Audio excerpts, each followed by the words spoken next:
Hello everybody and welcome to this environmental series. Environment and ecology के concept हम discuss कर रहे हैं यहाँ पर, और आज हम बात करेंगे Melbourne principles for sustainable cities.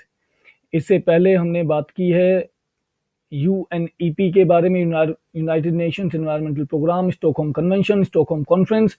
आज बात करेंगे Melbourne principles for sustainable cities. अपने आप में ये यहाँ पर एक क्वेश्चन बन जाता है कि मेलबर्न प्रिंसिपल्स जो थे वो किससे रिलेटेड थे।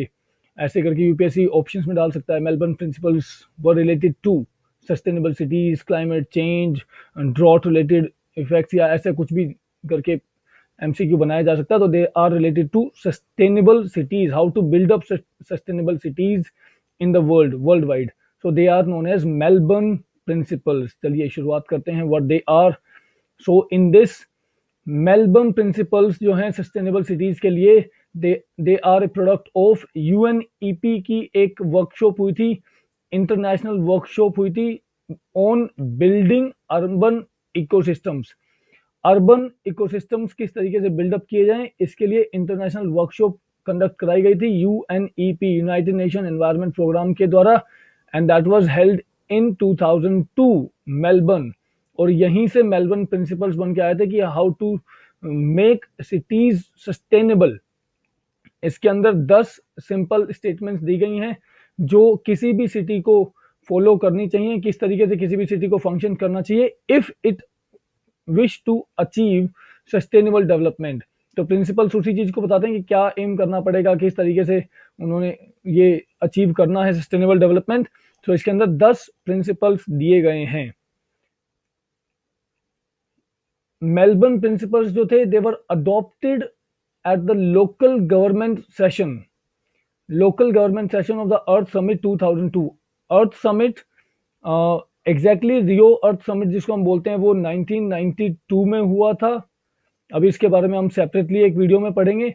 नेक्स्ट, इसके 10 साल बाद 2002 में ये अर्थ समिट हुआ था जोहान्सबर्ग में, और वहां पर Melbourne principles were finally adopted and this was known as Johannesburg call और लोकल एक्शन 21। इसको ध्यान रखिएगा, local action 21 was the outcome of earth summit 2002 Johannesburg. इसी को हम जोहान्सबर्ग कॉल के नाम से भी जानते हैं, एंड इसके अंदर ही मेलबर्न प्रिंसिपल्स थे।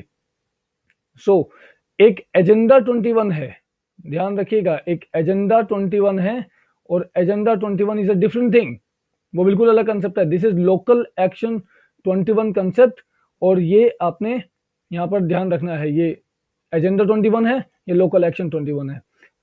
Related is everything is related to sustainable development और एनवायरमेंट चेंज और climate change, but local action 21 जो है वो 2002 में आया था, जोहान्सबर्ग कॉल इसको हम बोलते हैं। इसी के अंदर मेलबर्न प्रिंसिपल्स को भी अडॉप्ट किया गया था। नाउ एग्जैक्टली अगर हम बात करें, the vision promoted by Melbourne principles is to create environmentally healthy, vibrant and sustainable cities, जहां पर people respect one another and nature to the benefit of all. एक ऐसा एनवायरमेंट क्रिएट करना या ऐसी सिटीज को क्रिएट करना जो हेल्दी हो, अपने आप में वाइब्रेंट हो, सस्टेनेबल हो, जहां पर लोग एक दूसरे की रिस्पेक्ट करते हो, और लोग नेचर की, सबसे बड़ी बात है, लोग नेचर की रिस्पेक्ट करते हो और उससे सबका फायदा हो सके। बस इतना ध्यान रखिएगा, they are not a fixed framework, it is not a fixed framework. ये सिर्फ असिस्ट करते हैं, ये प्रिंसिपल्स जो हैं ये सिर्फ असिस्ट करते हैं लोकल गवर्नमेंट को। किस चीज में असिस्ट करते हैं? In understanding the implications of decisions. जो भी डिसीजन लिए जाते हैं काउंसिल लेवल पर, लोकल लेवल पर, जो भी डिसीजन लिए जाते हैं उनकी इम्प्लीकेशंस क्या है, तो उनको असिस्ट करने के लिए ये एक फ्रेमवर्क है, लेकिन ये फिक्स्ड फ्रेमवर्क नहीं है, सिर्फ असिस्टेंस के तौर पर आते हैं। अब आप समझ सकते हो कि लोकल लेवल पर किस तरीके की पॉलिसीज बनती हैं। Do they even consider all these things, क्या वो इन चीजों को ध्यान में रखते हैं? तो हार्डली, बट डॉक्यूमेंटेशन तो इन चीजों का किया गया है। और so Melbourne principles are related to sustainable development, sustainable cities.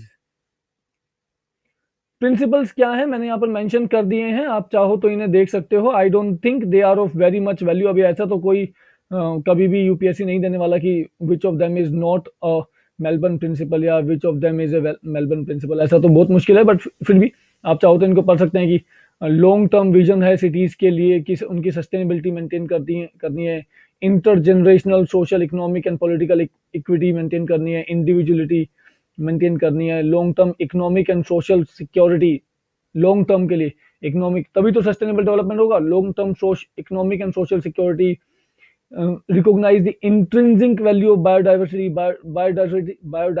की वैल्यू को रिकॉग्नाइज करना, मतलब उसको पहचानना है, उसको बरकरार रखना है, नेचुरल इकोसिस्टम्स को मेंटेन करना है, उनको प्रोटेक्ट करना है, रिस्टोर करना है अगर कहीं पर कोई नुकसान हो चुका है तो, कम्युनिटीज को इनेबल करना है ताकि वो इकोलॉजिकल फुटप्रिंट, अपनी जो यूसेज है, जो उनका कंजम्पशन है, वो उसको मिनिमाइज कर सकें, कम कर सकें, सस्टेनेबल मोड में ला सकें, और build on the characteristics of ecosystems in the development and nurturing of healthy and sustainable cities।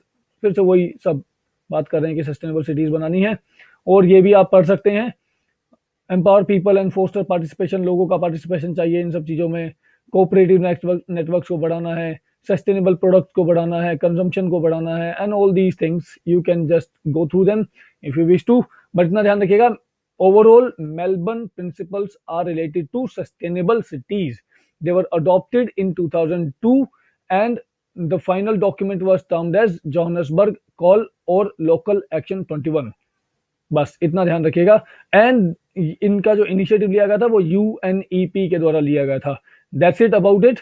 Melbourne principles के अंदर तो सिर्फ इतना है। अब हम क्योंकि बात मेलबर्न की कर रहे हैं तो थोड़ा सा ज्योग्राफिकल पर्सपेक्टिव से मेलबर्न को देख लेते हैं। Melbourne is in Australia and this is the map of Australia. This is Melbourne, यहाँ पर है मेलबर्न, ये आप देख सकते हो। दिस इज तस्मानिया हेयर, ये एक स्टेट, इसी का एक आइलैंड स्टेट है ऑस्ट्रेलिया का। दिस इज हेयर न्यूजीलैंड, और ये आप देख सकते हैं this is Cape York peninsula. This is great Barrier Reef.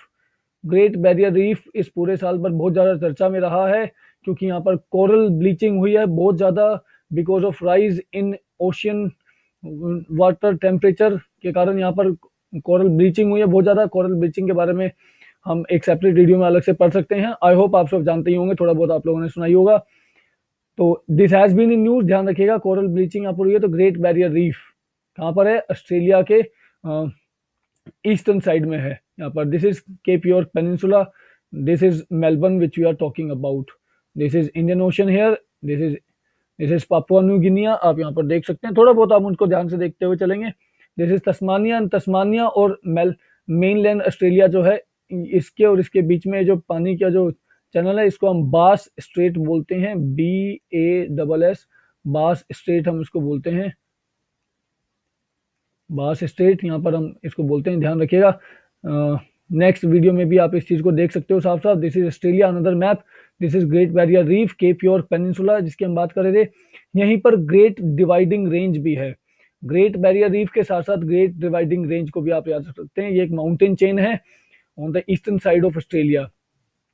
This is Tasman Sea, नीचे Tasmania. This is Bass Strait. This is Kangaroo Island. यहाँ पर अगर पूछा जाए, वैसे भी आप कंगारू के नाम से पहचान सकते हैं, ऑस्ट्रेलिया के पास ही होगा।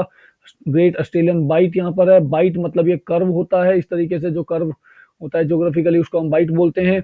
This is city of Perth, Australia. Tropic of Capricorn, एक तरीके से ऑस्ट्रेलिया को देख सकते हैं आप, लगभग 2 इक्वल पार्ट्स में डिवाइड कर देती है। And this is Great Sandy Desert. Australia के फिजिकल मैप के हिसाब से अगर आप इसको देखें, this is Great Sandy Desert Australia में है। उसके नीचे गिब्सन डेजर्ट, उसके नीचे ग्रेट विक्टोरिया डेजर्ट। ये तीनों डेजर्ट यहाँ पर हैं। और एक आप नॉर्थ टू साउथ या साउथ टू नॉर्थ एक ऑर्डर देख सकते हैं। ग्रेट सैंडी डेजर्ट है, उसके बाद गिब्सन है, उसके बाद ग्रेट विक्टोरिया है। कोशिश करिएगा, ध्यान रखिएगा, अब एवरीथिंग कैन नॉट बी रटाफिकेटेड, बट फिर भी हम थोड़ी बहुत तो कोशिश कर सकते हैं यहाँ पर। और आप यहाँ पर एक बहुत जरूरी फीचर है, उसको ध्यान रखिएगा। This is Mount Kosciuszko. मुझे मालूम है मैंने इसकी प्रोनाउंसिएशन को बिल्कुल बर्बाद कर दिया यहाँ पर, बट फिर भी आप इसको याद रखिएगा। KOSCIUZKO, Kosciuszko. This is the highest peak of Australia. Australia की या ओशियाना लैंड जो है उसकी पूरी हाईएस्ट पीक है यहाँ पर। ये ग्रेट डिवाइडिंग रेंज का एक आगे के हिस्से में यहीं पर है। तो this is Mount Kosciuszko, highest peak of, जैसे एशिया में ये माउंट एवरेस्ट है। और हमने लास्ट वीडियो में UNEP की जब बात की थी तो हमने अफ्रीका के लिए पढ़ा था माउंट किलिमंजारो, और यहाँ पर हम बात कर रहे हैं कोसियुको, ये है। नेक्स्ट और देख लेते हैं थोड़ा सा और क्या इसमें मिल सकता है हमें। ऑस्ट्रेलिया के मैप के अंदर, हाँ फिर से ग्रेट सैंडी डेजर्ट आप देख सकते हो, Gibson Desert, Great Victoria Desert, this is Great Dividing Range जिसकी हमने ऑलरेडी बात कर ली है। यहाँ पर एक डार्लिंग रेंज है, लेक बार्ली और Great Australian Bight, this is Kangaroo Island, this is Bass Strait, वही नाम यहाँ पर फिर से आ गया है, माउंट कोशियोको।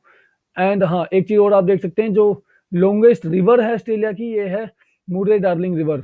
मुर्रे और डार्लिंग दो, यहाँ से मुर्रे रिवर आती है, यहाँ से डार्लिंग रिवर आती है, और दोनों मिलकर के मुर्रे डार्लिंग रिवर बनती है। This is the longest river in Australia, इसको ध्यान रखिएगा। Cape York Peninsula, Great Barrier Reef, this is of most important here, this is Coral Sea. Arafura Sea Australia के ऊपर है, Timor Sea north western side पर है। आई don't think इससे ज्यादा यहाँ पर कुछ बहुत ज्यादा काम का है, लेकिन फिर भी आप ये ध्यान रख सकते हैं, लेक आयर लोएस्ट पॉइंट है यहाँ पर, ध्यान रखिएगा, Lake Eyre, this is Lake Eyre, this is the lowest point in Australia. बाकी आपको बहुत कुछ यहाँ पर देखना पड़ सकता है, आप ध्यान रखिएगा, देखते रहिएगा map. Thank you very much. Melbourne principles के अंदर इतना ही है मेरी तरफ से। Thank you very much. If you like this video, share and subscribe to the channel, share the video with your friends. Do comment अगर आपको इसके अंदर कुछ मिसिंग लगता है, या डू कमेंट अगर आप ऐसे वीडियोस को और ज्यादा चाहते हैं तो। Thank you very much.